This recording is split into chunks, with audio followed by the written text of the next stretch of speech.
Well, hello and welcome to the Shallow Proclamation. My name is Paul, and as always, I'm joined by Thomas. And we're about to watch episode 3 of The Three Doctors. We're taking quite a while to get through this, aren't we? We started this pre-Christmas, and now we're halfway through January. So yes, it's been a bit of a break, what with Christmas and war games and Joy to the World, shooting at with stuff. So yeah, Three Doctors. Episode 3. 2 Shallow Proclamators. 1 mission. Oh yeah, the unit HQ gets whisked away, doesn't it? Yeah, it did. Yeah, right at the end. How did they do that shot? Did they have to demolish it? Yeah, that's a good question. Yep. I am the one who brought you here. Oh. Who are you? In the legends of your people, I am called Omega. Omega. That's a COVID variant, isn't it? Omega was destroyed. No, brother Time Lord. I was not destroyed. As you can see. As you can see. So who the heck is this? Omega. Never heard of that before. So I think the voice of this character, possibly the actor as well, is the same person who played Azal. Ah. I thought it sounded familiar. Stephen Thorne. It is time for my vengeance. So he just gets cast as big bads, basically. Big voice man. Without me, there would be no time travel. You and our fellow Time Lords would still be locked in your own time. Many thousands of years ago, when I left our planet, all this was then a star, until I arranged its detonation. You were the solar engineer. It was your duty. It was an honor, or so I thought then. I was to be the one to find and create the power source that would give us mastery over time itself. Well, you succeeded, and are revered for it. Revered? Here? I was abandoned. Histories say that you were lost in the supernova. I was sacrificed to that supernova. I generated those forces, and for what? To be blown out of existence into this black hole of antimatter? My brothers became Time Lords, but I was abandoned and forgotten. No, not forgotten. Oh, this is a cool bit of lore, isn't it? Yeah. I'm not familiar with this. I should have been a god! A hero! I should have been a god. It's a great line. Great line. Yes. Hero's not good enough for him.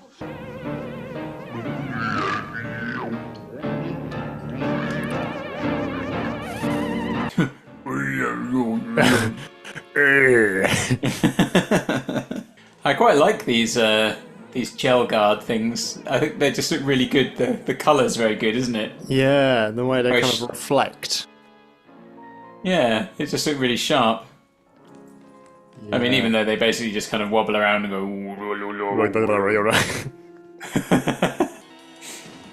Oh, Oh, we like a pyrotechnic. that's nicely done. Oh, Isn't that it? one was telling close. the actors, whatever you do, keep running. Yeah, Don't stop. yeah, goodness me. You probably would have felt the heat from that. Yeah. I've never really understood as a child why Omega looked like this, though. Or his mind, the dark side of his mind looks like this thing. Yeah, it's almost goblin-like, isn't it? Yeah. Is it because he's seen too much? He's stared into the abyss for too long. We should not stare at goblin men. Yes. Hey, more Hartnell. Well, what do you want now? Energy levels dangerously low, Doctor. You are our last chance. You must go in. In? A black hole. I repeat, you are our last chance. All 3 are needed to defeat Omega. We will use the last of our energy to send you through. Well, better than being stuck here, I suppose. All right.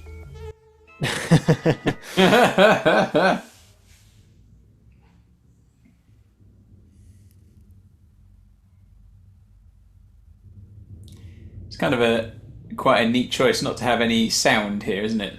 Yeah, it makes it more effective, doesn't it? And that this, because it's in slow motion as well, it looks like pretty convincing fight. Yeah. I guess the impacts don't have to be as... Yeah, you can heavy. fool the audience a bit more when it's in slow motion, I think. Yeah, this is some proper rough and tumbles. And I love the black background. Yeah, it works well. Yeah, because what did he call it? The dark side of his mind. Yeah. Well, there you go.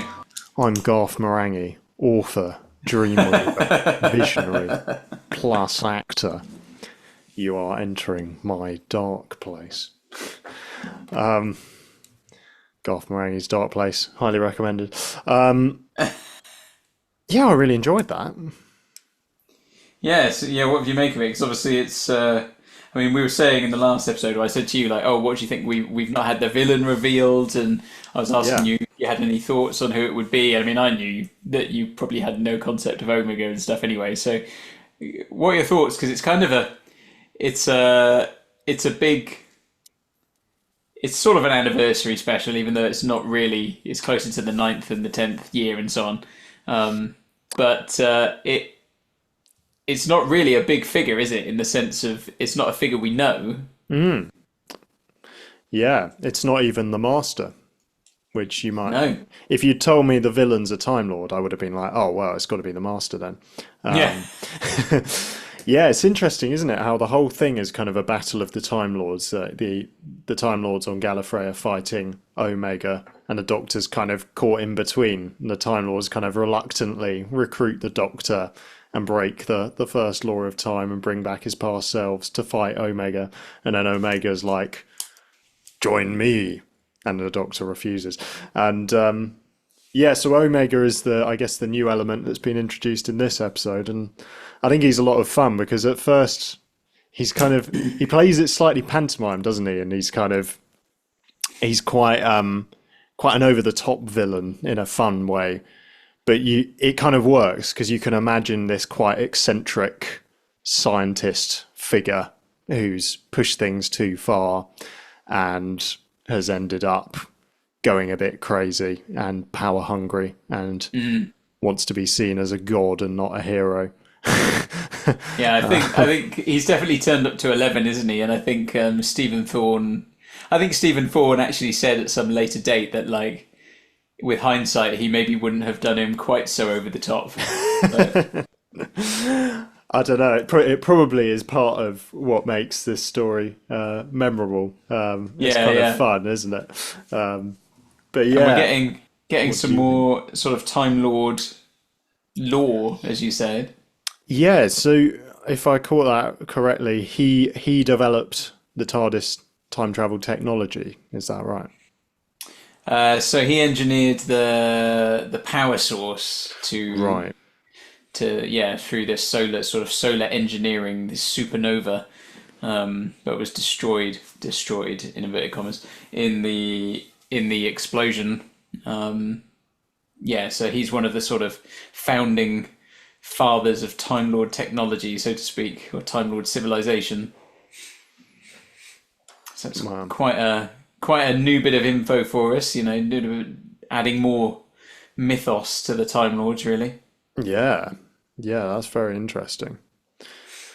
Yeah, and it's interesting that the Time Lords are kind of afraid of him because I guess at the end of the War Games, it was the Doctor being afraid of the Time Lords, and then now we've discovered that there's another Time Lord who's kind of even they are kind of afraid of, who's like the original. Yeah. Although, of course, what does the Timeless Child stuff do to all this? Oh, well, this is why I hate this. And it's exactly the reason why I hate the Timeless Child, because it just craps all over with this stuff. And it's not like this stuff disappears from the series. It's not like it was a one-off and this stuff never gets mentioned again. Like this kind of stuff. These characters, don't become part of the sort of history of the show. So what Chibnall was smoking when he came up with that idea, I don't know, but like, anyway. It's a neat idea. It reminds me a bit of Apocalypse Now or something, like journeying to the far reaches and you find the original guy who's kind of gone a bit rogue. Yeah. think that film Ad Astra was kind of like that. That was a space version of it as well. Apollo. Yeah. Yeah. Or if it's a space one, Apollo. I think Pizza Express directed that. Yeah, so a lot of fun. And again, we say it every time, but Troughton and Pertwee they're just fun, aren't they? Good They chemistry. really are, yeah. And good to see a little bit of Hartnell again, just at the end there. Yeah. Thrown in. Obviously making use of him at least in the limited amount he was able to do, so... Every time we've seen him, you've been like, I think this is the last time we see him. I know, I just honestly can't remember, so... Yeah. No, it's just nice. Cool. Anything else to add? No, I don't think so about that. I mean, I guess just to say to everyone, obviously let us know what you're making of this so far. Chuck it in the comments down below. If you want to talk more about Doctor Who, you can join our Discord server. There's a link for that in the description. And if you want full-length reactions, you can also find a link to our Patreon there as well. So go and do that. Fund my caffeine things. I don't know. Saying that, I've got a caffeine-free Coke. So Oh, well done. Yeah. You can buy Paul another caffeine-free Coke. Absolutely. Yeah, no, thanks, guys. See you soon. Take care. Bye-bye.